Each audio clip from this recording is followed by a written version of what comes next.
తండ్రి అయిన దేవునికి క్రీస్తునామంలో అందరం తెలియపరచుకుంటున్నాను.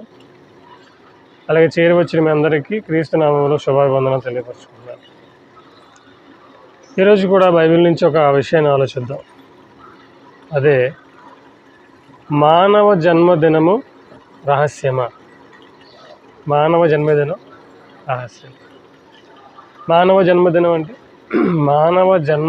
అంటే మన పుట్టినరోజు. నేను పుట్టినరోజు ఆగస్టు 25, అలాగే ప్రేమిక పుట్టినరోజు సెప్టెంబరు 28, మొన్న మ్యాగీ పుట్టినరోజు ఏప్రిల్ 13. అలాగే మన పుట్టినరోజు మనకు తెలుసు. అంటే ఇది మన జన్మదినం. ఈ ప్రపంచాన్ని మనం ఆలోచిస్తే ఈ ప్రపంచంలో మనుషులందరూ కూడా ఏం చేస్తారు? తమ తమ జన్మదినోత్సవాలను ఎంతో గ్రాండ్గా చేసుకుంటున్నారు. ఇలా పుట్టినరోజులని, పెళ్లి రోజులని, ఇలా ప్రపంచం అంతా కూడా ఏం చేస్తుందంటే ఉత్సవాల్లో, సెలబ్రేషన్లో, పండగ వాతావరణంలో ఉంది. అయితే ఇలా మనుషులందరూ వారి వారి సంతోషాల్లో మునిగిపోతుంటే బైబిల్ ఏమని తెలుసండి? బైబిల్ ఏం చెప్పిందంటే మానవ జన్మదినము రహస్యం. రహస్యం ఎలాగవుద్ది? నా జన్మదినాన్ని నేను చెప్పేశాను, మీ జన్మదినాన్ని మీరు చెప్పేశారు. మరి చెప్పింది రహస్యం అవుద్దా? చెప్పకపోతే రహస్యం అవుద్దా? తెలియకపోతే ఏదైనా రహస్యం, వారి గురించి నాకేం తెలియదండి అనుకున్నాం అనుకోండి, అదేంటి? రహస్యం. తెలిసిపోతే అది రహస్యం కాదు కదా, బయలుపరచబడింది కదా. మరి మనందరికీ తెలిసిపోయినప్పుడు జన్మదినాన్ని రహస్యం అని ఎందుకు అంటున్నారు? అసలు ఈ పాఠాన్ని మనం ఎందుకు ఆలోచించాలి? మానవ జన్మదినము రహస్యమా అని క్వశ్చన్ అది. ఎందుకంటే బైబిల్ చదువుతున్నటువంటి వ్యక్తికి, దేవుని నమ్ముతున్న వ్యక్తికి ప్రశ్నలు అనేవి రావాలి. ప్రశ్నలు రాలేదంటే మనం విశ్వసిస్తున్న విశ్వాసం అది వాక్యానుసారమైనది కాదు. అంతే కదండి. ప్రశ్న అనేది రాకపోతే మనము విశ్వసిస్తున్నటువంటి ఈ విశ్వాసం ఎలాంటిది కాదు, వాక్యానుసారమైనది కాదు. అందుకే యేసుక్రీస్తుల వారు ఎప్పుడు ఆయన ప్రశ్న అడగడం ప్రారంభించాడు? ఆయన తన 12వ ఏటనే ప్రశ్నలు అడిగిన వాటికి మరలా సమాధానం చెప్తాడు. అంటే ప్రశ్నలు అడగమని కాదు. ప్రతి విశ్వాసికి, క్రైస్తవునికి ఏం కావాలంటే ప్రశ్న అనేది రావాలి. దేవుడు ఎవరు? దెయ్యం ఎలా పుట్టింది? దెయ్యం ఎందుకు దెయ్యంగా మారింది? ఇలాంటివన్నీ కూడా ప్రశ్నలు అన్నమాట. ఒక క్రైస్తవుడిగా, ఒక విశ్వాసిగా ఇవి రావాలి. అలాగే మానవ జన్మదినము రహస్యమా, ఇది తెలిసిన తర్వాత నాకు తెలిసి మీరు కూడా జన్మదినాన్ని జరుపుకోరేమో అనుకుంటున్నాను. ఎందుకంటే ఈ పాఠం విన్న తర్వాత, ఈ పాఠం నేర్చుకున్న తర్వాత నాకు బర్త్డే మీద ఇంట్రెస్ట్ పోయింది. అంటే మామూలుగానే నాకు బర్త్డే చేసింది ఎవరూ లేదు, తర్వాత చేసుకున్నాను, అందరూ చేసుకున్నారని. ఎప్పుడైతే ఈ పాఠాన్ని నేను విన్నానో ఉన్న కాస్త ఆనందం కూడా పోయింది. అందుకే నిజంగా బైబిల్ మీకు అర్థమైతే ఈ లోకంలో ఉన్న వాటి దేని మీద ఆశలు ఉండవు. అది వేసుకోవాలి, ఇది వేసుకోవాలి, అది కొనుక్కో, ఇది తినాలని ఉండవండి. ఈ లోకంలో ఉన్నంత వరకు ఈ లోకం కోసం ఆశపడతాం. కానీ బైబిల్ మనకి, అంటే దేవుని రుచి చూసారా, ఏమంటాడంటే పేతురులో, యెహోవాను మీరు రుచి చూసి తెలుసుకోమంటాడు పేతురు గారు. యెహోవాను, దేవుడు దయాళుడని రుచి చూసి తెలుసుకోవాలి. ఎప్పుడైతే దేవుని యొక్క టేస్ట్ మనకు తెలుస్తుందో, ఏమండి, ఏదైనా ఒక హోటల్కి వెళ్ళి మనం బిర్యానీ తిన్నాం అనుకో, బాగుందనుకో, ఏం చెప్తాం? మనకు తెలిసిన వాళ్ళందరికీ చెప్పమా? ఖచ్చితంగా చెప్పేస్తామని. అక్కడ బిర్యానీ బాగుంటాయి. బట్టలు తీసుకున్నాం, ఎక్కువ ఖరీదు బట్టలు, కానీ తక్కువకి వచ్చినాయి అనుకో, ఏం చేస్తాం? అక్కడ బట్టలు తక్కువ ఉంటే అక్కడ బట్టల రేటు తక్కువ అని అందరికీ చెప్తాం. అలాగే ఆ హోటల్ కానీ, ఆ షాప్ కానీ మనం. అలాగే దేవుడి యొక్క రుచి మనకు అర్థమైతే దేవుని విడిచిపెట్టాం. అలాగే ప్రియమైన దేవుని పిల్లలు, ఈరోజు అసలు మానవ జన్మదినం రహస్యం ఎలాగవుతుంది? అసలు బైబిల్లో ఏముంది అని ఒకసారి మనం బైబిల్లో చూస్తే, భక్తుడైన దావీదు గారు మాట్లాడుతూ కీర్తన గ్రంథము 139 అధ్యాయము, కీర్తన గ్రంథము 139వ అధ్యాయము 15వ వచనాన్ని ఒకసారి మనం చూడగలిగితే, కీర్తన గ్రంథము 139వ అధ్యాయము 15. నేను రహస్యమందు పుట్టిన నాడు. ఏమన్నాడినా? నేను రహస్యమందు పుట్టిన నాడు, నేను రహస్యమందు పుట్టిన నాడు. దావీదు గారు ఏమన్నాడినా? ఈ కీర్తన రాసింది ఎవరు? దావీదు గారు. దావీదు గారు మాట్లాడుతూ ఆయన ఎక్కడ పుట్టాడంట? రహస్యమందు పుట్టాడా? ఆలోచించాడే. మనం ఏమంటాం? మీరు ఎక్కడ పుట్టారంటే ఏం చెప్తాం మనం? మీరు ఎక్కడ పుట్టారంటే నేను నిడదవోలు సుశ్రిత హాస్పిటల్లో పుట్టానని ప్రేమకి చెప్తాం, అవునా? మ్యాగీని అడిగితే హోలీ క్రాస్ హాస్పిటల్లో పుట్టారంట. మరి దావీదు గారిని అడిగితే ఏం చెప్తున్నారు? రహస్యమందు పుట్టడం ఏంటి? ఆలోచించాలి, అవునా? అంటే దావీదు గారి పుట్టుక రహస్యమా, లేదా ఈ లోకములో పుట్టుకొస్తున్న ఈ పుట్టుకలన్నీ రహస్యమా? అంటే దావీదు గారి జన్మదినం దావీదు గారికి తెలియదా? అంటే రాయబడిన మాటను మనం ఆలోచిస్తే దావీదు గారు ఎప్పుడు పుట్టారో దావీదు గారికి తెలియదు అన్నారు. అంటే దావీదుకే తన పుట్టుక తెలియనప్పుడు దావీదు కంటే మనం గొప్పలమా? అవునా? దావీదు దేవునికి ఎలాంటి వాడంట? దావీదు దేవునికి ఇష్టానుసారమైన మనుష్యుడు. అంటే దేవునికి ఇష్టమైన దావీదుకే తన జన్మదినము రహస్యం అంటే, మరి ఈరోజు మన జన్మదినం రహస్యమా? చెప్పండి ఒకసారి. మరి మన జన్మదినం మనకు తెలిసిపోయింది. నేను ఎప్పుడు పుట్టానో చెప్పేస్తున్నాను, మీరు ఎప్పుడు పుట్టారో చెప్పేస్తున్నారు. మరి దావీదుని అడిగితే దావీదు ఏమంటున్నాడు? నేను ఎప్పుడు పుట్టానో రహస్యం, నాకు తెలియదు అన్నాడు. ఏంటి అసలు ఏమిటి ఇది? దావీదు గారు ఒక్కరి గురించి మాత్రమే వ్రాయబడిందా, లేదా ఈ లోకంలో పుట్టుకొస్తున్న వారందరి గురించి, అంటే మీ గురించి నా గురించి కూడా వ్రాయబడిందా? ఉదాహరణకండి, ఇప్పుడు ఉన్నటువంటి శాస్త్ర పరిజ్ఞానాన్ని మనం ఆలోచిస్తే అసలు మనిషి యొక్క జన్మ పరమార్థం అనేది ఎవరికి అర్థం కాలేదు, అవునా? మనిషి ఎలా పుడుతున్నాడు, ఎందుకు పుడుతున్నాడు అనే విషయం ఎవరికి అర్థం కాలేదు. అలా అర్థం కాక ఈరోజు సమాజంలో ఉన్నటువంటి శాస్త్రవేత్తలను కానీ సైన్స్ని కానీ మనం అడిగితే ఏం చెప్తుంది? అంటే మనిషి ఎప్పుడు పుట్టాడో మేము చెప్పేస్తామండి. మనిషి ఎప్పుడు పుట్టాడో మేము చెప్పేస్తాం. ఎలా? అర్థం చేసుకోండి ఒకసారి. ఇప్పుడు ఒక అమ్మాయికి అబ్బాయికి పెళ్లి జరిగిందండి. జరిగిన తర్వాత భార్య భర్తలు కలిసిన తర్వాత వెంటనే భర్త ఏమైపోయాడు? విదేశాలకు వెళ్ళిపోయాడు. ఓకేనా? అర్థం చేసుకోండి. ఈరోజు వివాహం జరిగింది. జరిగిన తర్వాత ఈరోజు ఉండి ఉదయాన్నే లేచి భర్త ఎక్కడికి వెళ్ళిపోయాడు? విదేశాలకు వెళ్ళిపోయాడు. వెళ్ళిపోయిన తర్వాత ఒక 40 రోజుల తర్వాత ఈమె ఏమైంది? నెల తప్పింది, గర్భవతి అయింది. అంటే తండ్రిలో నుంచి శుక్రకణం తల్లిలోనికి ఎప్పుడు వెళ్ళిందో ఏమైపోయింది? తెలిసిపోయిందండి. అంటే మనిషి ఇప్పుడు తల్లి గర్భంలోంచి బయటికి వచ్చిన దాన్ని జన్మదినం అనుకుంటే, అసలు తండ్రిలో నుంచి శుక్రకణం తల్లిలోకి వెళ్ళిన తేదీ కూడా మాకు తెలిసిపోయింది.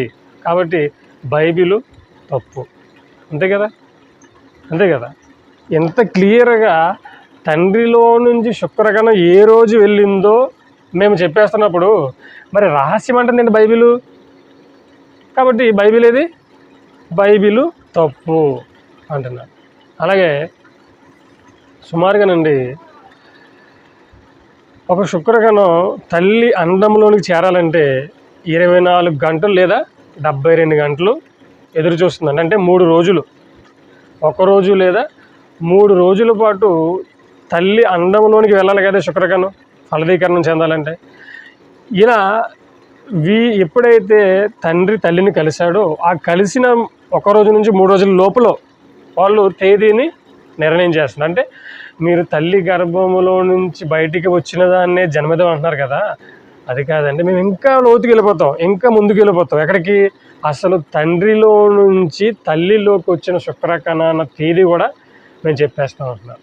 కాబట్టి మానవ జన్మదినం రహస్యమా? రహస్యమే అర్థమవుతుందా? వినాలి బాగా. అంటే మానవ జన్మదినం రహస్యం కాదు కదా, కాబట్టి బైబిల్ ఏమని చెప్పాడు? రహస్యం అన్నాడు. కాబట్టి బైబిల్ ఏమైపోయింది? తప్పు అన్నారు. అలాగే మేము ఇంకొక ప్రయోగం తెలుసా? టెస్ట్ ట్యూబ్ బేబీ అంటారు కదా, తెలుసా? Test tube baby.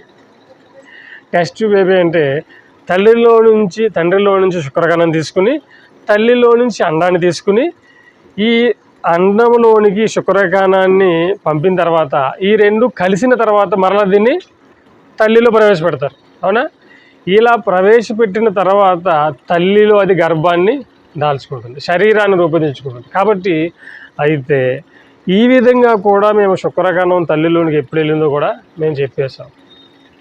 అంటే ఈ భూమి మీద ఉన్నటువంటి మనుష్యులైన శాస్త్రవేత్తలే జన్మదినాన్ని చెప్పేస్తుంటే మరి బైబిల్ రహస్యం అంది కదా, బైబిల్ మేము చెప్పలేమంది కదా.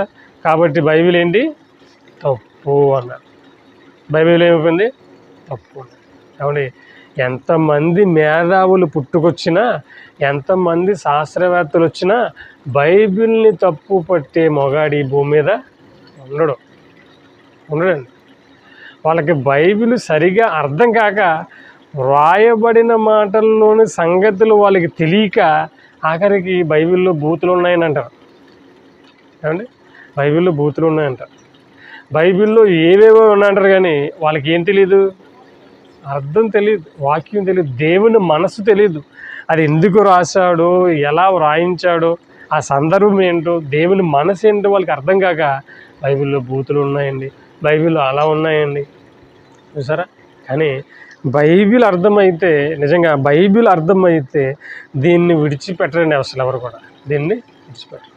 అయితే ప్రియమైన దేవుని పిల్లారా, అసలు దావీదు గారు ఎందుకు అలా మాట్లాడారో, దాని వెనక ఉన్నటువంటి అసలు రహస్యం ఏంటో మనం మరలా ఒకసారి కీర్తనల గ్రంథము 139వ అధ్యాయము, కీర్తనల గ్రంథము 139వ అధ్యాయము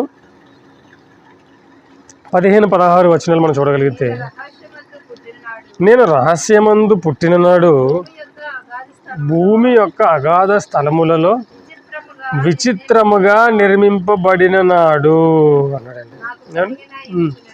భూమి యొక్క అగాధ స్థలములలో విచిత్రముగా నిర్మింపబడిన నాడు, విచిత్రముగా నిర్మించబడ్డాను అంటున్నాడు.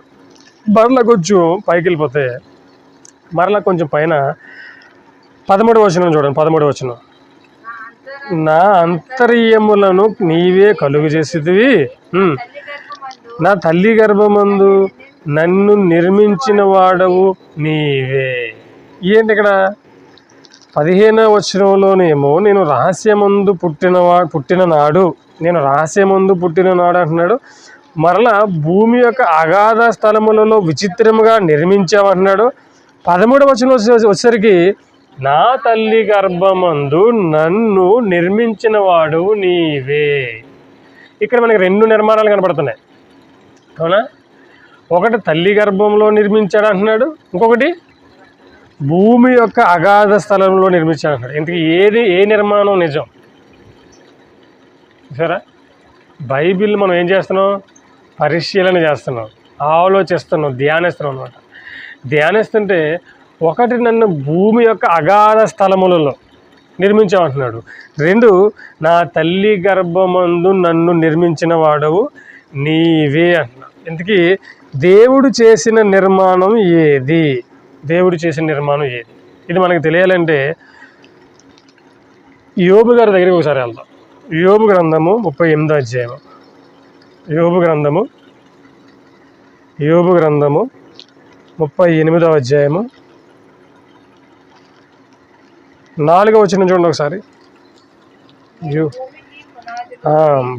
యోబు గ్రంథము 38వ అధ్యాయము 4వ వచనంలో, నేను భూమికి పునాదులు వేసినప్పుడు నీవు ఎక్కడ ఉంటివి? నీవు వివేకము కలిగిన ఎడల చెప్పుము, నీకు తెలిసిన ఎడల పరిమాణమును చెప్పుము. చాలండి. ఇక్కడ దేవుడు యోబు గారికి ఒక ప్రశ్న వేశాడు. ఏంటి ప్రశ్న? నేను భూమికి పునాదులు వేసినప్పుడు నీవు ఎక్కడ ఉంటివి అన్నాడు. ఎక్కడ ఉన్నాడు యోబు? అంటే ఈ జగత్తుకు పునాది వేస్తున్నాడు, ఈ భూమికి పునాదులు వేస్తున్నాడు. ఈ ఎక్కడ ఉన్నాడు యోబు చెప్పండి? అంటే మనం ఎప్పుడు పుట్టాం? ఆదాము ఎప్పుడు పుట్టాడు? ఆదాము 6వ దినాన్ని పుట్టాడు. మనమంతా ఆదాములో నుంచి వచ్చాం. అంటే యోబు ఎప్పుడు వచ్చాడు? సృష్టికి ముందు ఉన్నామా, సృష్టికి తర్వాత ఉన్నాం? మనం సృష్టి తర్వాత, మనం మామూలుగా జనరల్గా ఆలోచిస్తే సృష్టి తర్వాత మనం వచ్చాం 6వ దినాన్ని. సృష్టిని అంతా చేసిన తర్వాత 6వ దినాన్ని దేవుడు ఆదామును చేసి 7వ దినాన్ని విశ్రాంతిలోకి వెళ్ళాము. అయితే దేవుడు యోబుని ప్రశ్నించాడు ఏమని? పౌరుషము తెచ్చుకొని నీ నడుము బిగించుకొనుము, నేను నీకు ప్రశ్న వేయుదును, నీవు దానిని నాకు తెలియజెప్పుము. నేను భూమికి పునాదులు వేసినప్పుడు నీవు ఎక్కడ ఉంటివి అన్నాడు. యోబుతో అన్నాడు. ఇదే ప్రశ్న మనకు వేస్తే ఎక్కడున్నాం మనం? భూమే లేనప్పుడు ఇక మనం ఎక్కడ ఉంటాం అనుకుంటామా? అంతేనా? అయితే దేవుడు మరలా చెప్తున్నాడు చూడండి, 21వ వచనం చదవండి ఒకసారి. అదే యోబు గ్రంథం 38:21, అదే అధ్యాయం. ఇదంతయు నీకు తెలిసి ఉన్నది కదా, నీవు బహువృద్ధుడవు, నీవు అప్పటికే పుట్టి ఉంటివి. ఇదేంటిది? భూమికి ఇంకా పునాదులు వేయలేదు. ఇంకా అదంతా మీరు చదివితే ఇంకా మూలరాతి వేస్తానని ఉదయ నక్షత్రములు పాడుతుండగా, అంటే సృష్టి కార్యక్రమం జరుగుతున్నప్పుడు అప్పుడు యోబుకు ప్రశ్న వేశాడు, నువ్వు ఎక్కడ ఉన్నావని అడిగితే సమాధానం చెప్పలేకపోతే దేవుడు చెప్పాడు సమాధానం ఏమని? ఇదంతయు నీకు తెలిసే ఉన్నది కదా, నీవు బహువృద్ధుడవు, నీవు అప్పటికే పుట్టేశావు అంటున్నాడు. యోబు ఎప్పుడు పుట్టాడంట? అప్పటికే పుట్టేశాడు. అంటే యోబు గారు పుట్టుక ఎప్పుడు జరిగింది? ఈ సృష్టి ఇంకా జరగకముందే యోబు పుట్టేశాడు. ఓకే, ఇప్పుడు ఇర్మియా గారి గురించి కూడా ఆలోచిద్దామండి. యోబు గారి గురించి చూస్తాం. ఇర్మియా గ్రంథము 1వ అధ్యాయము, ఇర్మియా గ్రంథము 1వ అధ్యాయము 4వ వచనం చూడండి ఒకసారి. ఇర్మియా గ్రంథము 1వ అధ్యాయము 4వ వచనం. యెహోవాకు నాకు ప్రత్యక్షమై ఇలాగూ సెలవిచ్చెను, గర్భములో నేను నిన్ను రూపింపక మునిపే నిన్నెరిగి తిని, నీవు గర్భము నుండి పడక మునిపే నేను నిన్ను ప్రతిష్ఠించి తిని. ఎవరంట? ఇర్మియా గారు ఎప్పుడు తెలుసు? ఇప్పుడు మ్యాగీ ఉందండి, మీకు ఎప్పుడు తెలిసింది మ్యాగీ అని? పుట్టిన తర్వాత మ్యాగీ అని తెలిసింది.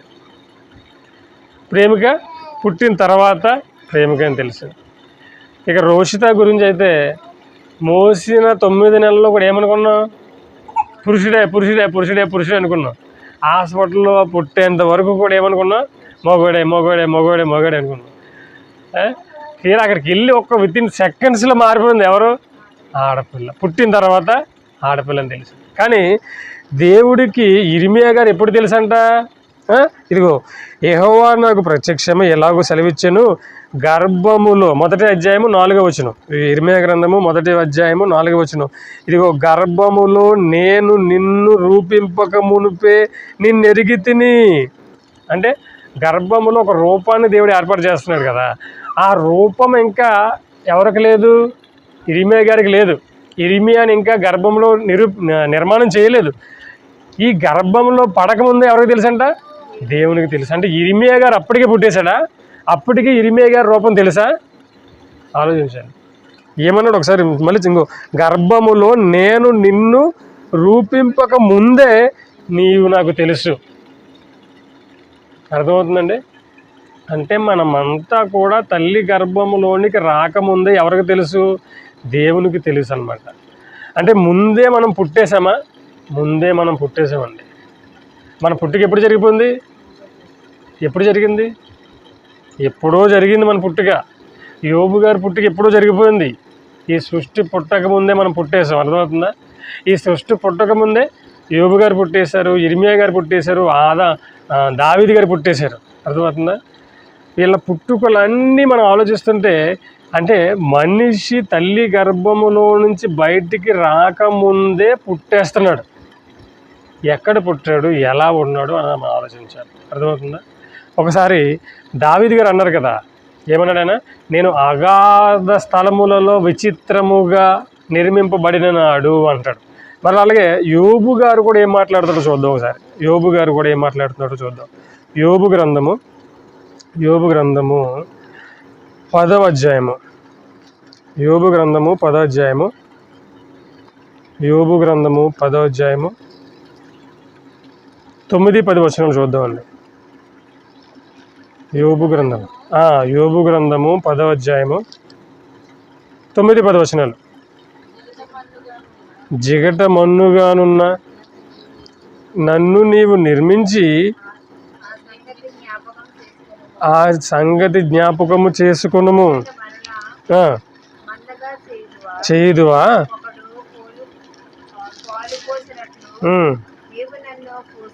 పోషితివి కదా. జున్నుగడ్డ ఒకడు పేరబెట్టునట్లు నీవు నన్ను పేరబెట్టిదివి కదా. చర్మముతోను మాంసముతోను నీవు నన్ను కప్పితివి. ఎముకలతోను నరములతోను నన్ను సంధించితివి. జీవము అనుగ్రహించి నా ఎడల కృప చూపించితివి. నీ సంరక్షణ చేత నా ఆత్మను కాపాడుతివి. చూసారా ఏమండి? యోబు గారు కూడా మాట్లాడితే ఏమన్నాడంటే, నీవు నన్ను జిగటమన్నుగా నన్ను నిర్మించితివి. జిగటమన్ను ఎక్కడ ఉంటుంది? ఇది ఎక్కడ ఉంటుంది? మన్ను. అది జిగటమన్ను అంటే జిగిరి మట్టి. ఈ భూమి లోపలికి వెళ్ళిపోతానండి, మట్టి అంతా కాలిపోద్ది అంటారు. మట్టి ఏం చేస్తారు? కాలిపోద్ది. వేడి మట్టితో ఏం చేశాడు దేవుడు? యోబు గారిని నిర్మించినట్లుగా మనం చదువుతున్నాం. కుమ్మరి కూడా మట్టిని ఏం చేస్తాడు? కుమ్మరి బంకమట్టి అంటే చూస్తారా? ఆ బంకమట్టితో దాన్ని చేసి మరలా దాన్ని ఏం చేస్తారు? కాల్చేస్తారు అనమాట. అంటే దేవుడు మానవ యొక్క దేహాన్ని ఎప్పుడు చేశాడు? ఆదాములోనే మనల్ని అందరి శరీరాలు కూడా చేసేసాడు. దేవుడు ఆదాముని ఎలా చేశాడు? ఆదికాండము 2వ అధ్యాయము 7వ వచనంలో ఏమన్నాడు దేవుడు? దేవుడైన యెహోవా నేలమంటితో నరుని నిర్మించి, ఆదికాండము 2వ అధ్యాయం 7వ వచనం. దేవుడైన యెహోవా నేలమంటితో నరుని నిర్మించి వాని నాసికారంధ్రములలో జీవవాయువును ఊదగా నరుడు జీవాత్మ అయిపోయాడు. అంటే ఎప్పుడైతే దేవుడు ఆదామును చేశాడో, ఆదాములోనికి దేవునిలో ఉన్నటువంటి జీవాత్మను ఊదాడో, మనమంతా ఎక్కడికి వచ్చేసాం? ఆదాములోనికి వచ్చేసాం. ఆదాములోనే మన యొక్క శరీరాలను దేవుడు ఉంచాడు. అర్థమవుతుందండి? అంటే దావీదు గారు ఏమన్నాడు? విచిత్రముగా అగాధ స్థలములలో నన్ను విచిత్రముగా నిర్మించిన అన్నాడు కదా. అంటే మన శరీరాలన్నిటిని కూడా దేవుడు ఏం చేశాడు? అగాధ స్థలములలో నిర్మించి ఆదాములో ఉంచాడు. నమ్ముతారా మీరు? నమ్ముతారా? మనం అంతా ఎక్కడి నుంచి వచ్చాం? ఆదాములో నుంచే మనం వచ్చాం. ఆదాము నుంచి వచ్చాం మనంతా. కాబట్టి ఈ విచిత్రమైనటువంటి నిర్మాణం గురించి మాట్లాడుతూ దావీదు గారు ఏమన్నాడు? నేను రహస్యమందు పుట్టిన నాడు. రహస్యం అంటే దేవుడు ఎప్పుడు నేలమంటుతో నరుణ్ణి చేశాడో, ఎప్పుడు మనల్ని ఆదాములోని కూదాడో తెలుసా? మనకి తెలియదండి. ఇంకా ముందుకు వెళ్తే అర్థమవుతుంది. ఎప్పుడు మనల్ని నేలమంటిగా చేసి ఆదాములోనికి ఊదాడో మనకి తెలియదు. ఇది మానవ జన్మ రహస్యం. ఇది పుట్టేసాం పండగ అని సంతోషపడిపోతాం మనం. కానీ ఆలోచిస్తుంటే మనం ఎప్పుడు పుట్టామో మన డేట్ ఆఫ్ బర్త్ మనకి తెలియదు. నిజంగా అవునా? మనకి తెలియదండి. అంటే ఇప్పటి వరకు మనం పుట్టిన తేదీ కరెక్ట్ కాదు. ఇంకా మనం ముందుగా ఆలోచిస్తే, అందుకే దేవుడు ప్రతి విషయాన్ని కూడా బైబిల్లో రాయించి మనకి ఇచ్చేసాడు. ఒక ఆదాము గారి యొక్క జీవితం గురించి, ఒక యోబు గారి, ఒక ఇర్మియా గారి వీళ్ళ జన్మ గురించి ఆలోచిస్తే వీళ్ళ జన్మలంతా ఎలా ఉన్నాయి? రహస్యాలుగా ఉన్నాయి. ముందే నువ్వు పుట్టేసావు అన్నాడు. నువ్వు ముందే పుట్టేసావు అన్నాడు. భూమి మీద పుట్టక ముందు వీళ్ళంతా ఎక్కడ ఉన్నారు? మరి భూమి మీద పుట్టని యోబు గారిని ఏమన్నాడు దేవుడు? నువ్వు అప్పటికే పుట్టావన్నాడు. ఇర్మియా గారి గురించి మాట్లాడుతూ, నీవు నీ తల్లి గర్భములో రూపింపక మునిపే నువ్వు నాకు ఎవరో తెలుసు, నీవు నాకు. దావీదు గారు తెలుసు అన్నాడు. అంటే వీళ్ళంతా మనమంతా ఎక్కడ ఉన్నాం? ఎప్పుడు పుట్టాం? ఎలా పుట్టాం? ఇది మనకు తెలియాలి. ఈ పుట్టుక తెలిస్తే అప్పుడు మన పుట్టుక రహస్యమో లేదా కాదో మనకి అర్థమైపోతుంది. చూడండి, కీర్తనల గ్రంథము 90వ అధ్యాయము ముగించేద్దాం. కీర్తనల గ్రంథము 90వ అధ్యాయము మొదటి వచనం. కీర్తనల గ్రంథము 90వ అధ్యాయము మొదటి వచనాన్ని మనం చూడగలిగితే, ప్రభువా తరతరముల నుండి మాకు నివాస స్థలము నీవే, పర్వతములు పుట్టక మునుపు, భూమిని లోకమును నీవు పుట్టింపక మునుపు, యుగ యుగములు నీవు దేవుడవు. చూడండి ఏమన్నాడు, ఇది రాసిన భక్తుడు మోషే గారు ప్రార్థిస్తూ ఏం చేశాడంటే, ప్రభువా తరతరముల నుండి మాకు నివాస స్థలము నీవే, తరతరముల నుండి మాకు నివాస స్థలము నీవే. అంటే యోబు గారు ఎక్కడున్నాడు యోబు గారు పుట్టకముందు? ఆలోచించాలి. యోబు గారు పుట్టకముందు ఎక్కడ ఉన్నాడు?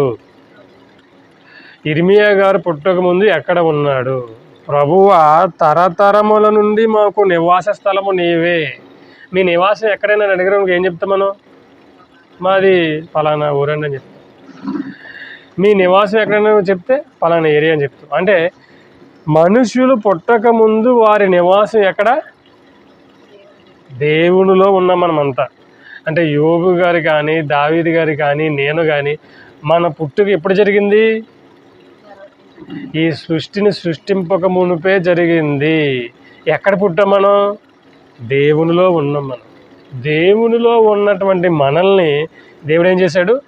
నేలమంటితో నరుని నిర్మించి ఆదాములోనికి మనల్ని పంపించేశాడు. నిజం నమ్ముతారు ఇదంతా? అవును. ఎందుకు ఇప్పటి వరకు మనం ఏమనుకుంటాం? పిల్లల్ని కంటున్నది ఎవరు? పిల్లల్ని కంటున్నది స్త్రీలు అనుకుంటాం మనం. కానీ బైబిల్ని అడిగితే ఏం చెప్పింది? చూడండి, మత్తయి సువార్త మొదటి అధ్యాయము, మత్తయి సువార్త మొదటి అధ్యాయము మొదటి వచనాన్ని మనం చూడగలిగితే,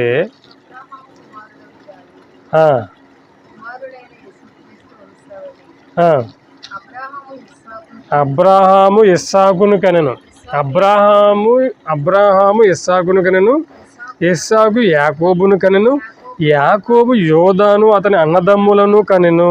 చాలండి. అబ్రాహాము ఇస్సాకును కన్నాడా? సారా కన్నదా? అబ్రాహాం భార్య ఎవరు? సారా. మరి బైబిల్లో ఏంటి ఎలా ఉంది? బైబిల్ ఎలా ఉందంటే, బైబిల్ ఏముంది? అబ్రాహాము ఇస్సాకును కనెను, ఇస్సాకు యాకోబును కనెను అంటుంది, యాకోబు యోదాను కనెను అంటుంది. అంటే పురుషులకు అంటున్నారా, స్త్రీలకు అంటున్నారా? ఆలోచించాలి. ఎవరికి అంటున్నారు ఇక్కడ? పురుషులు కంటున్నట్టుగా రాశాడు దేవుడు. ఎంతకీ కంటున్నది పురుషులా స్త్రీలా? పురుషులు కంటున్నారు అనమాట. అర్థమవుతుందా? మనం ఎప్పటివరకు కనేది స్త్రీలు అనుకున్నాం, కానీ అసలు ఈ ప్రపంచంలో మనిషి పుట్టాలంటే దానికి పురుషుని ప్రమేయం కావాలి. అర్థమవుతుందా? ఆదాములో నుంచి వచ్చిన మనం ఎక్కడున్నాం? ఇప్పుడు నేను పుట్టకముందు ఎక్కడున్నాను? నేను లేదు. దేవునిలో నుంచి ఎక్కడికి వచ్చేసాను? ఆదాములోనికి వచ్చేసాను. ఆదాములో నుంచి ఎక్కడికి వచ్చాను? ఆదాములో నుంచి వేరే వ్యక్తులకు వచ్చాను. అర్థమవుతుందా? ఇలా ఇప్పుడు ఉదాహరణకి నేను పుట్టకముందు ఎక్కడున్నాను? మామూలుగా ప్రేమిక పుట్టకముందు ఎక్కడున్నది? ప్రేమిక పుట్టకముందు ఎక్కడుంది? నాలో ఉంది. అర్థమవుతుందా? ప్రేమిక పుట్టకముందు ఎక్కడుంది అంటే మా అమ్మాయి పుట్టకముందు ఎక్కడుంది? నాలో ఉంది. నాలో నుంచి ఎక్కడికి వెళ్ళింది? బాణులోనికి వెళ్ళి 9 నెలలు శరీరాన్ని నిర్మించుకుని బయటికి వచ్చింది. అవునా? అంటే ఇప్పుడు కంటున్నది స్త్రీయా పురుషుడా? పురుషులకు అంటున్నారు. అవునా? ఇప్పుడు నేను మా నాన్నలో ఉన్నాను. పుట్టకముందు ఎక్కడున్నా? మా నాన్నలో ఉన్నాను. మా నాన్న ఎక్కడున్నాడు? వాళ్ళ నాన్నలో ఉన్నాడు. వాళ్ళ నాన్న ఎక్కడున్నాడు? వాళ్ళ నాన్నలో ఉన్నాడు. వాళ్ళ నాన్న అలా అలా అలా మనం వెళ్ళిపోతే ఎక్కడికి వెళ్ళిపోతాం? ఆదాము దగ్గరికి వెళ్ళిపోతున్నాం. నిజమేది? నిజమండి. అందరూ అంతే. మనుష్యులందరూ అంటే ఎప్పుడైతే దేవుడు నేలమంటితో నరును నిర్మించి ఆదాములోనికి జీవాత్మను ఊదాడో అప్పుడు ఈ భూమి మీద పుట్టుకొస్తున్న కోట్లాది మనుషులు ఎక్కడికి వెళ్ళిపోయారు? ఆదాములోనికి వెళ్ళిపోయారు. ఆదాములో నుంచి ఒక్కొక్కరికి ఏ కాలంలో ఎవరు పుట్టాలో ఎక్కడ పుట్టాలో వాళ్ళని దేవుడు పుట్టిచ్చేస్తున్నాడు అనమాట. చూసారా? అది మనకి అర్థం కావాలంటే ఒకసారి హెబ్రీయులకు రాసిన పత్రిక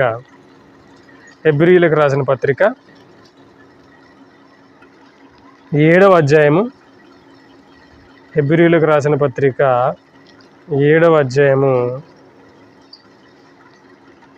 9-10 వచనాలు మనం చూడగలిగితే, హెబ్రీయులకు రాసిన పత్రిక 7వ అధ్యాయము 9-10. అంతేకాక ఒక విధమున్న చెప్పిన ఎడల 10వ వంతులను పుచ్చుకొను లేవియు అబ్రహాము ద్వారా దశమాంశములను ఇచ్చెను. ఏలయనగా మెల్కీసెదెకు అతని పితరుని కలుసుకున్నప్పుడు లేవి తన పితరుని గర్భములో ఉండెను అన్నాడు. మీకు తెలిసి లేవి ఎవరో? లేవి అంటే లేవీయులు అంటారు ఇశ్రాయేలు గోత్రాల్లో. లేవీయులకు మాత్రమే దశమ భాగం ఇమ్మన్నాడు దేవుడు. దశమ భాగం తీసుకునే హక్కు, అలాగే యాజకత్వం చేసే హక్కు దేవుడు ఎవరికి ఇచ్చాడు? లేవీయులకు మాత్రమే. లేవీయులు దేవుని సేవ చేయాలి, అలాగే ప్రజలు ఇచ్చే దశమ భాగం మీదే వాళ్ళు బ్రతకాలంటాడు. అయితే ఈ లేవి ఎవరికి ఇచ్చాడంటే దశమ భాగాన్ని మెల్కీసెదెకుకి ఇచ్చా అంటాడు. ఈ మెల్కీసెదెకు ఎవరో తెలుసా? యేసుక్రీస్తు. ఓకే, అబ్రహాము ఒక రాజుని జయించి వస్తున్నప్పుడు అబ్రహాము ఎవరికి ఇస్తాడంటే, అబ్రహాము దశమాంశములను మెల్కీసెదెకు ఇస్తాడు. అబ్రహాము మెల్కీసెదెకు ఇచ్చేటప్పుడు అబ్రహాములో ఎవడున్నారంట? లేవి తన పితరుని గర్భములో ఉన్నాడు. మీకు అర్థమవుతుంది ఒక మాట చెప్తుంది. లేవి ఎవరంటే 12 గోత్రాల్లో గోత్రమే లేవి గోత్రం. అర్థమవుతుందా? బైబిల్ కొంచెం ఉన్న వాళ్ళకి కష్టంగా ఉంటుంది. ఎలాగంటే ఇశ్రాయేలీలు అంటే ఎవరు? ఇశ్రాయేలీలు అంటే యాకోబు నుండి వచ్చినటువంటి 12 గోత్రాలే ఇశ్రాయేలీలు. ఇప్పుడు యాకోబు ఎవరు? యాకోబు తండ్రి ఎవరు? యాకోబు తండ్రి ఇస్సాకు. ఇస్సాకు తండ్రి ఎవరు? అబ్రహాము. అవునా? ఇప్పుడు లేవి పుట్టాలంటే ఎవరు పుట్టాలి? ఇస్సాకు పుట్టాలి. ఇస్సాకు తర్వాత యాకోబు పుట్టాలి. యాకోబు తర్వాత లేవి రావాలి. అవునా? అయితే ఇప్పుడు అబ్రహాము యేసుక్రీస్తు అంటే మెల్కీసెదెకు దశమ భాగం ఇచ్చినప్పుడు లేవి ఎక్కడున్నాడంట? అబ్రహాము అంటే అబ్రహాము గర్భంలో ఉన్నాడు లేవి. అర్థమవుతుందా మీకు? అంటే అర్థమైంది నీకు? బాగా అర్థమైందా? ఇప్పుడు అబ్రహాం ఉన్నాడండి, అబ్రహాముకి ఇస్సాకు పుట్టాలి, ఇస్సాకి యాకోబు పుట్టాలి, యాకోబుకి లేవి పుట్టాలి. లేవి గోత్రం, లేవి యోధా గోత్రం, బెన్యామీన్ గోత్రం, ఇవన్నీ 12 గోత్రాలు. ఈ 12 గోత్రాల్లోనే లేవి గోత్రం ఒకటి. ఈ లేవి మనిషిని బట్టి గోత్రం వచ్చింది. లేవి అంటే ఒక వ్యక్తి పేరు, యోధా అంటే ఒక వ్యక్తి పేరు. యోధాని బట్టి యోధా గోత్రం అంటారు. ఆ యోధా గోత్రం నుంచి వేసి వచ్చాడు. అలాగే లేవి అంటే ఒక వ్యక్తి పేరు. ఈ లేవి పుట్టాలంటే అబ్రహాముకి ఇస్సాకు పుట్టాలి, ఇస్సాకి యాకోబు పుట్టాలి, యాకోబులో నుంచి లేవి రావాలి. ఇప్పుడు ఈ లేవి ఎక్కడున్నాడు? ఇస్సాకు పుట్టలేదు, యాకోబు పుట్టలేదు. ఎక్కడున్నాడంటే ఈ లేవి అబ్రహాము గర్భంలో ఉన్నాడు. అంటే పురుషుల గర్భాలలో దేవుడు ఆత్మలను ఉంచుతున్నాడు. అర్థమవుతుందా? అంటే చూసారు, బైబిల్ని మనం ఆలోచిస్తుంటే ఎలా విడిపోతుంది చూసారు, పువ్వు విడిచినట్టుగా. అర్థమవుతుందండి బైబిల్ అంటే. ఇప్పుడు ఆలోచించండి, మానవ జన్మదినం రహస్యమా కాదా? మానవ జన్మదినము రహస్యం. మానవ జన్మదినాన్ని దేవుడు రహస్యంగా ఉంచాడా? అవునండి, రహస్యంగా ఉంచాడు. మనిషి పుట్టుక రహస్యం, మనిషి చావు కూడా రహస్యం. ఎప్పుడు చనిపోతాం మనకు తెలియదు. ఎప్పుడు చనిపోతాం మనకు తెలుసు అనుకోండి, ఏం చేస్తాం? వెంటనే చెడు అలవాట్లను మానేసి పరిశుద్ధులుగా, భక్తులుగా మనం మారిపోతాం. కాబట్టి మనిషి ముగింపు తెలియదు, మనిషి యొక్క ప్రారంభం కూడా తెలియదు. అర్థమవుతుందా? అంటే లేవి గురించి మనం ఆలోచిస్తే లేవి ఎక్కడున్నాడు? అబ్రహాం గర్భంలో ఉన్నాడు. అంటే ఈ పురుషులందరూ, మనుషులందరూ ఎవరి గర్భాల్లో ఉంటున్నారు? పురుషుల గర్భాల్లో ఉంటున్నారు. పురుషులలో నుంచి తల్లిలోనికి వచ్చి తల్లిలో శరీరాన్ని ధరించుకుని 9 నెలలు బయటకు వస్తున్నారు. అంటే తల్లి ఎలాంటిది అంటే మానవ దేహాన్ని నిర్మించే ఒక కారాగృహం లాంటిది. అర్థమవుతుందా? తల్లి పాత్ర ఏంటి? మనిషి యొక్క నిర్మాణాన్ని నిర్మించేటువంటి ఒక కారాగృహంగా దేవుడు నిర్మించాడు. అర్థమైందా? అంటే పురుషుల్లో నుంచి అందరూ కూడా రావాలి. చూసారా? అంటే మనం అంతా ఎక్కడున్నాం? ఇలా వెనక్కి వెళ్ళిపోతే ఎక్కడ వెళ్ళిపోతాం? ఆదాములోనికి వెళ్ళిపోతాం. ఆదాములో నుంచి వెనక్కి వెళ్తే దేవుళ్ళలోనికి వెళ్ళిపోతాం. అందుకే దేవుడు ఒక మాట రాయించాడు. అపోస్తుల కార్యాలు యోగం చేస్తారండి. అపోస్తుల కార్యాలు 17వ అధ్యాయము 26వ వచనం చూడండి ఒకసారి. అపోస్తుల కార్యాలు 17వ అధ్యాయము 26వ వచనం. మరియు యావత్ భూమి మీద కాపురం ఉండుటకు ఆయన ఒకని నుండి ప్రతి జాతి మనుషులను సృష్టించి, చూసారా ఏం చేశాడంట? ప్రతి జాతి మనుషులను ఎంతమంది నుంచి చేశాడైనా? ఒక్కని నుండే, ఒక్కరిలో నుంచి వచ్చామంత. అందుకే దేవుడు ఏం చెప్పాడు ఆదాముతోటి? మీరు ఫలించి అభివృద్ధి చెంది భూమిని నిండించి, అంటే భూమిని నిండించేంత మంది ఎవరిలో ఉన్నారు? ఆదాములో ఉన్నారా? ఆదాములో ఉన్నారండి. ఆదాములో నుంచి కయీనులోనికి, అలా వారి యొక్క సంతానంలోనికి, అలా అందులోంచి అలా అలా అలా అలా అలా ఇలా ఈ తరంలో మనము పుట్టాం. చూసారా? అందుకే ఈ యొక్క పుట్టుక విధానాన్ని చూసినప్పుడు దావీదు గారు ఏం చెప్పాడు? నీవు నన్ను కలుగజేసిన విధానాన్ని చూడగా నాకేమవుతుంది? భయము, ఆశ్చర్యము. చూసారా? ఒకసారి ఆలోచించండి. నేను పుట్టాలంటే మా నాన్న పుట్టాలి. అంటే దేవుడు మనుషులు ఎందుకు ఎంత పాపం చేసినా బ్రతికిస్తున్నాడంటే, ఒకవేళ మా నాన్న పుట్టకపోతే నా పుట్టుక లేదు. అంతేనా? నాతో ఈ రోజు ఇలా మాట్లాడుకునే వాళ్ళు కాదు. అంటే దేవుని ప్రణాళిక చూడండి ఎలా ఉందో. ఎవరిలోంచి ఎవరు రావాలో, ఎవరిలోంచి ఎవరు రావాలో అంతా కూడా దేవునికి తెలుసు అనమాట. చూసారు? కాబట్టి ప్రియమైన దేవుని పిల్లారా, ఇప్పటి వరకు మనం ఆలోచిస్తే మానవ జన్మదినం ఏంటి? రహస్యం. ఎప్పుడు పుట్టాం మనం? ఈ భూమికి పునాదులు వేయబడక మునిపే మనం పుట్టేసాం. చూసారా?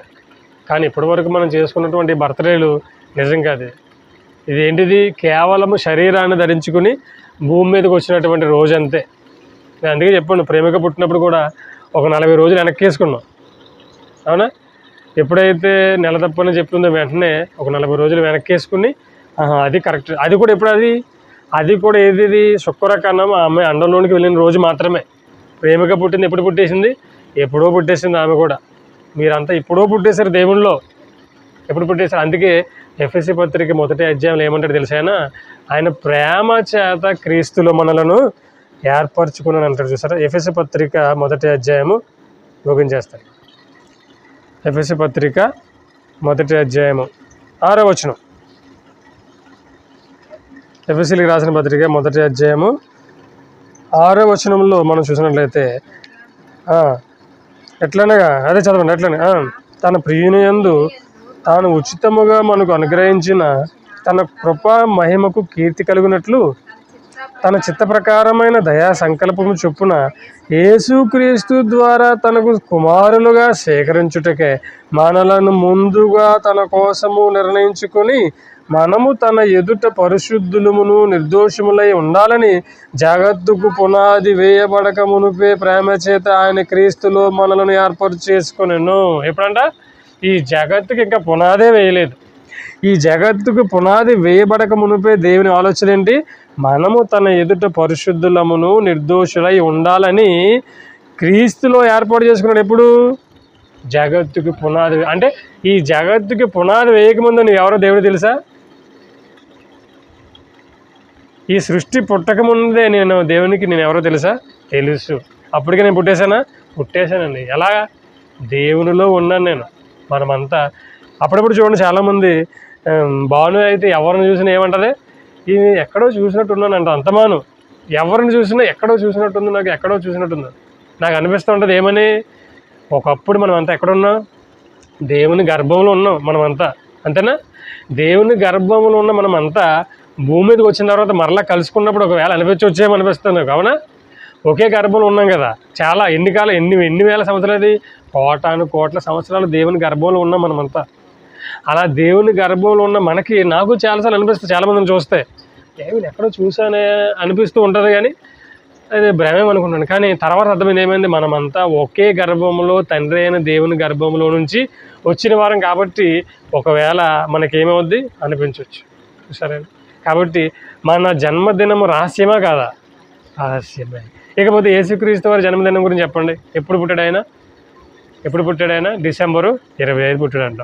ఇక మన పుట్టికే మనకు తెలియదు అన్నప్పుడు యేసు ప్రభు పుట్టికి మనకి ఏం తెలుసు చెప్పండి? అందుకే ఒక మాట చూసి ముగించేస్తాను. యోహాను సువార్త మొదటి అధ్యాయము మొదటి వచనం. యోహాను సువార్త మొదటి అధ్యాయము మొదటి వచనం. ఆదియందు వాక్యము ఉండెను, వాక్యము దేవుని యొద్ద ఉండెను, వాక్యము దేవుడై ఉండెను, ఆయన ఆది యందు దేవుని యొద్ద ఉండెను, సమస్తమును ఆయన మూలముగా కలిగి ఉన్నది ఏది ఆయన లేకుండా కలిగలేదు. ఆయన ఎవరి ఆయన? ఎవరి గురించి మాట్లాడుతున్నాడు అని చెప్పేసి మనం 14వ వచనం చదివితే 14వ వచనం, ఆది యందు వాక్యము అన్నారు కదా. ఆది యందు వాక్యము ఉండెను, వాక్యము దేవుని యొద్ద ఉండెను, వాక్యము దేవుడై ఉన్నాడు అన్నాడు. ఈ ఎవరి వాక్యం అని ఆలోచిస్తే ఆ వాక్యము శరీరధారి అయి కృపా సత్య సంపూర్ణుడిగా మన మధ్య నివసించెను. అంటే యేసుక్రీస్తు వారు ఎప్పుడు ఉన్నాడంట? ఆది అంటే ప్రారంభంలో ఉన్నాడు ఆయన. అంటే ఆయన పుట్టుక కూడా రహస్యమే, తెలియదు ఎవరికి. మన జన్మదినమే మనకు తెలియనప్పుడు యేసు ప్రభు జన్మదినం మనకు ఎలా తెలుస్తుంది చెప్పండి? అర్థమైందండి? కాబట్టి మనం ఎప్పుడు పుట్టేసాం? ఈ భూమికి పునాదులు వేయబడక మునిపే మనం పుట్టేసాం. అది మన పుట్టుక. దాన్ని పక్కన పెట్టుకుని ఒకవేళ ఈ పుట్టుక చేసుకున్నాం అనుకోండి, ఆ పుట్టుక అబద్ధమైపోద్ది. బర్త్డే చేసుకోవద్దని కాదు, కానీ మనం పుట్టినందుకు సంతోషపడాలి. ఎందుకు? దేవుణ్ణి తెలుసుకున్నందుకు. అవును అమ్మాయ, నన్ను పుట్టించిన దేవుణ్ణి తెలుసుకున్నాను కాబట్టి సంతోషపడవచ్చు. అలాగని బర్త్డే చేసుకోవద్దని కాదు. ఏమండి? కాకపోతే మనం చేసుకున్నటువంటి బర్త్డే నిజం కాదు. మనం ఎప్పుడు పుట్టామో మనకి తెలియదు. మన పుట్టుక రహస్యం. ఓకేనా? ప్రార్థన చేసుకుందాం.